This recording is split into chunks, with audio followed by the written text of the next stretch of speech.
Hello, Sci-fi Adventurers. This is Sonia here with the Sci-fi Adventures Channel, and I am happy to be back with more of my story time tracks, and we're just going to pick up at chapter 9, which I titled The Time Bandit's Illegal Time Portal.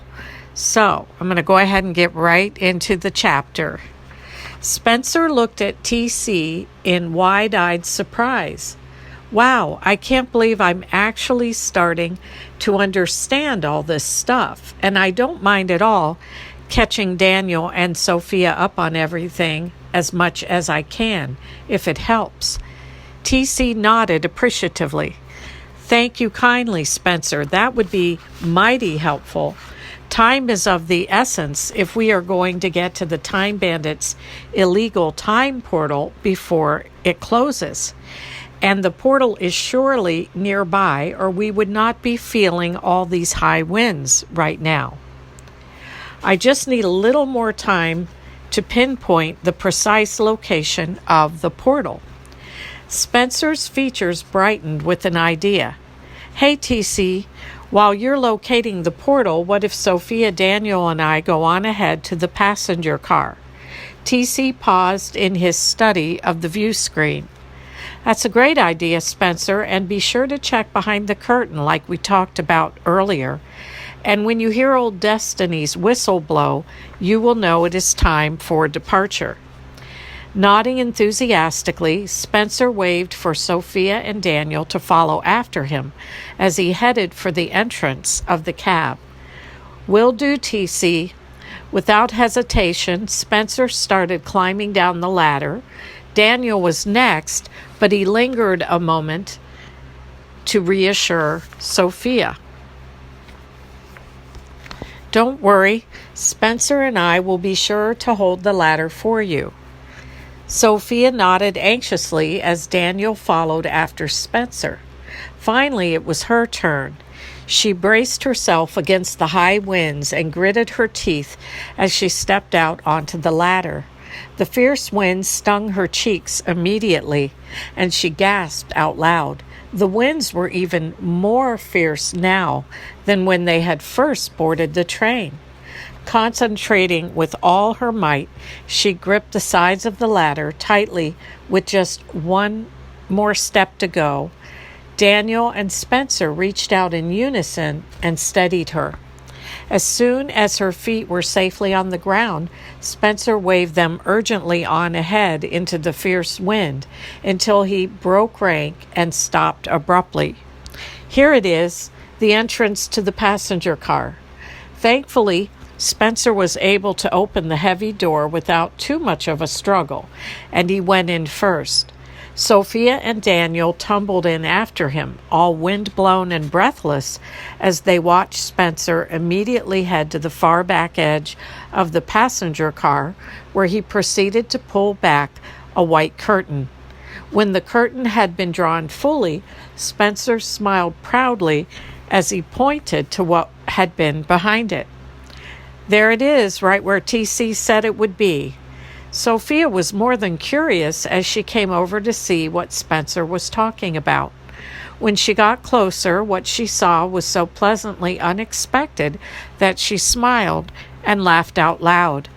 How thoughtful of the time conductor, and of you too, Spencer.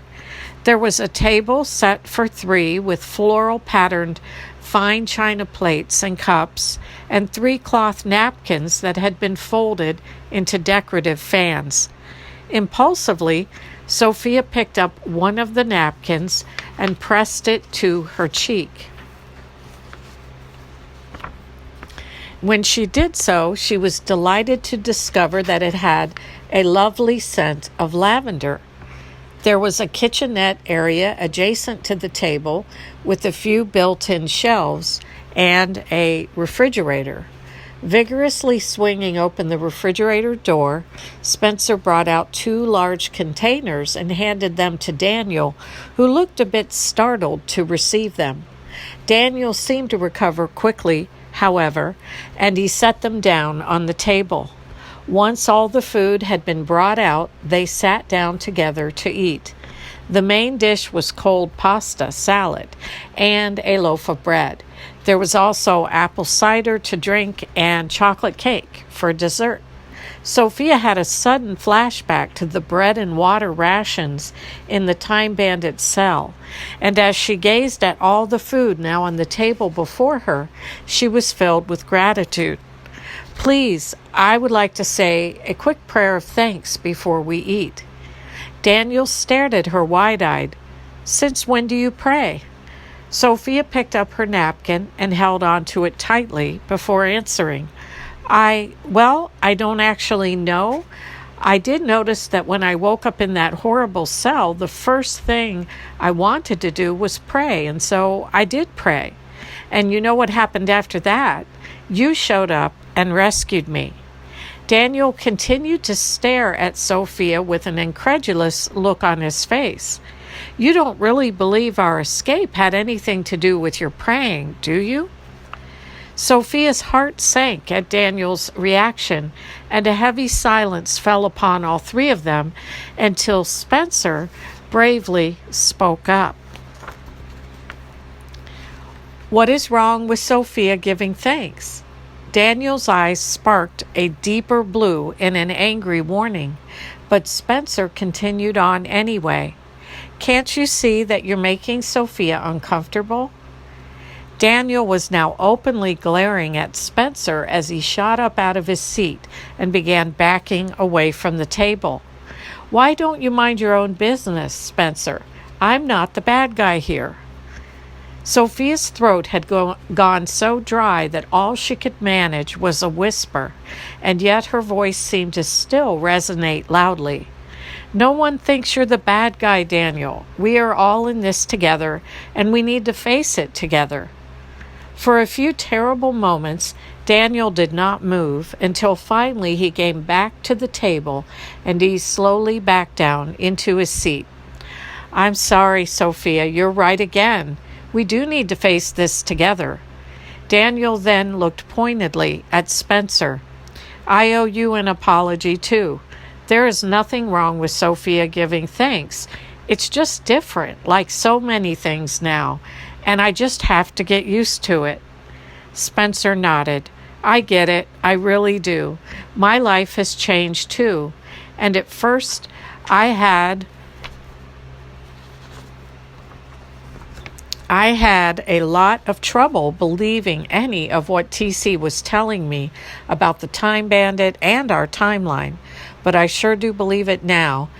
And TC says that the three of us can really make a difference. We have a chance here at fixing the breaches that changed our timeline.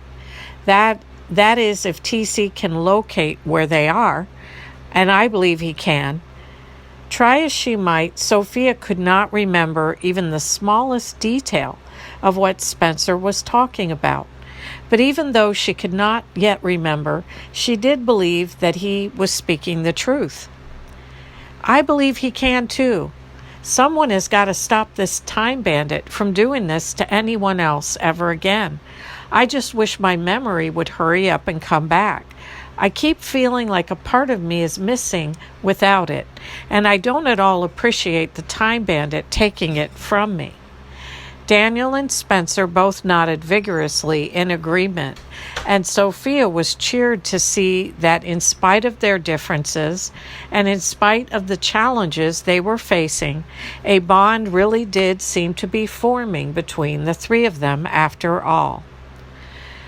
Sophia was feeling more at ease now that Daniel and Spencer seemed to be getting along better, and so she took the opportunity to say her quick prayer of thanks.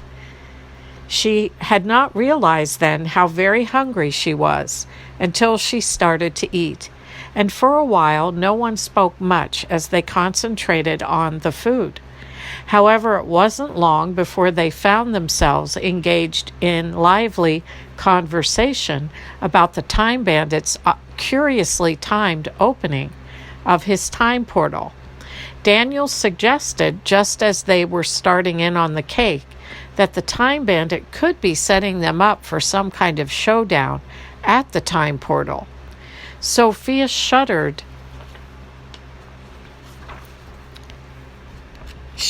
at the thought. She did not like Daniel's theory at all, and she found herself fervently hoping that he was wrong. Please don't take this the wrong way, Daniel, but I really hope you're wrong, because if you are right, that means the Time Bandit probably let us escape just to set us up for something else. Daniel leaned all the way back in his seat before eyeing Sophia intently. Think about it. Why didn't any alarm go off when we were leaving the Time Bandit's headquarters? And what about those 2 goons he has working for him? I know one of them supposedly fell asleep on the job, but where was the other guy? And why didn't the Time Bandit come after us, especially after he made such a big deal about posting a guard in front of my cell? He even told me not to try anything funny like escaping. When I look back on it, I just can't help but wonder if he wasn't setting us up for some reason. Sophia shifted uncomfortably in her seat. I don't like this at all. I don't know why the Time Bandit did not realize we were gone and come after us right away, but I would like to think it was divine providence looking after us. Daniel shrugged his shoulders non-committedly. I don't believe in divine providence, Sophia. You know that. I believe in cold, hard facts and dependable things I can see with my own eyes and touch with my own 2 hands. Sophia took a deep breath and picked up her napkin again. I know that, but don't you think we're well beyond the easily explainable now? I mean, if you can believe in timelines, time conductors, and time bandits, why not believe in divine providence too? Much to Sophia's surprise, Daniel's expression grew pensive, as though he were taking the idea more seriously after all. Maybe you're right. We are in some pretty uncharted waters here. Anything is possible, I guess. Daniel waved his fork pointedly at Spencer. Give me just a little more time to get used to all of this. After all, I've not had the same benefit as Spencer here, who has been able to spend time with the time conductor and get more used to all of this. Sophia did not mention that she herself had no such advantage because she still had no memory of her time spent with the time conductor, and she tried hard not to feel outnumbered when Spencer agreed. I think I have to agree with Daniel on this one. Like I said before, I had a lot of trouble understanding or believing any of this at first. But TC has been great about it, and you know how patient he is. Spencer stopped abruptly and glanced at Sophia apologetically. Oh, I'm sorry. I keep forgetting that you haven't got your memory back yet. Sophia gave Spencer what she hoped was a reassuring smile, although she could not deny that the reminder stung a bit. It's okay, Spencer, really, but I can't help but wonder why it is taking me so long to remember. I thought for sure I would get my memory back by now, especially after I spent more time with you and the time conductor. Spencer gazed at Sophia compassionately. I am really sorry you have to go through this, Sophia. We are all paying a price for what the Time Bandit has done to our timeline. And TC tells me there's even more to the Time Bandit's plans than we know. Daniel's eyes suddenly flew wide open, and he was so agitated that Sophia wondered if he might jump up out of his seat again. You see what I mean? I knew it. We've been set up for something else. Has the time conductor told you what these plans are, Spencer? Spencer leaned forward in an uncharacteristically conspiratorial manner before answering. I don't think you're going to like it, especially you, Sophia. I'm sorry. Sophia's throat went dry and she took a sip of her apple cider. Please don't hold anything back on my account. What does the time conductor think the time bandit is planning? Spencer regarded Daniel and Sophia with a serious expression. Well, first off, I disagree and agree with you about the time bandit, Daniel. Daniel did not seem bothered at all as he nodded and waved for Spencer to continue. I think the time bandit does not hijack timelines like ours just for the fun of it, although TC says these time bandits do want to take control of as many timelines as they can, and it is about domination. But he says it's even bigger than that. It's about recruitment of some kind. Daniel grew silent and sank back into his seat, looking somewhat deflated. Noting Daniel's obvious distress, Sophia swallowed nervously as Spencer continued. In that sense, I think you're right, Daniel. All these timelines that the time bandit has taken over are a setup for something much bigger. But as far as you and Sophia escaping the time bandit's headquarters, well, I don't think that was a setup, because I was there. You should have seen the time bandit's face when I told him TC and I were there to get to you. I'm telling you, he did not see that coming. I think we just got lucky, or maybe something else happened that took his attention away from you and Sophia when you were escaping. And maybe that something is why the time bandit has opened his illegal time portal again right now. Sophia glanced worriedly over at Daniel, whose face had become clearly ashen. Spencer did not say anything more, and Sophia wondered if he noticed Daniel's reaction too. With an effort, Sophia restrained herself from pressing Daniel about whatever had upset him. For now, she had to trust that he would share it with her when he was ready. A companionable but heavy silence fell upon the three of them then, as they continued to sit quietly, each one now deep in their own thoughts. The longer they sat together in silence, the more Sophia seemed to lose track of time. In fact, she was now so deep in her own thoughts that she nearly jumped with fright as the blast of the train's whistle suddenly filled the air. Taking in a deep breath, she composed herself as best she could as Spencer quickly sprang into action. Come on, you two. There's no time to clear the table. TC said that when we heard the train whistle, it was time to go. He must have located the time bandit's time portal.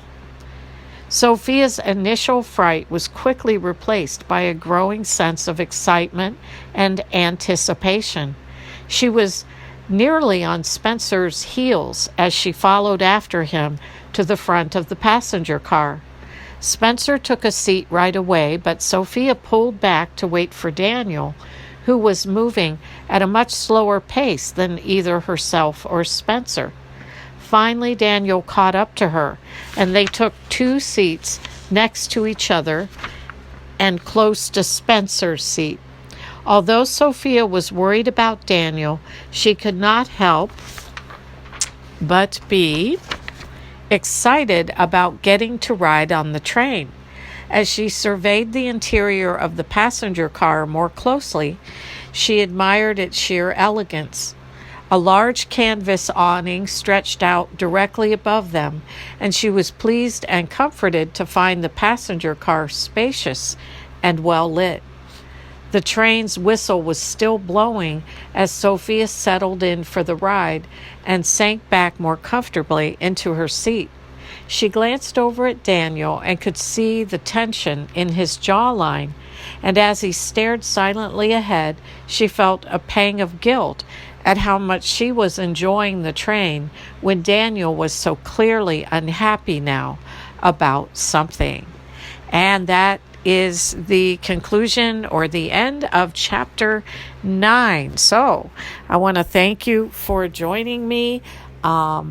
And again, this is Sonia with the Sci-Fi Adventures Channel, and I look forward to being back with you soon with Chapter 10 of Time Tracks.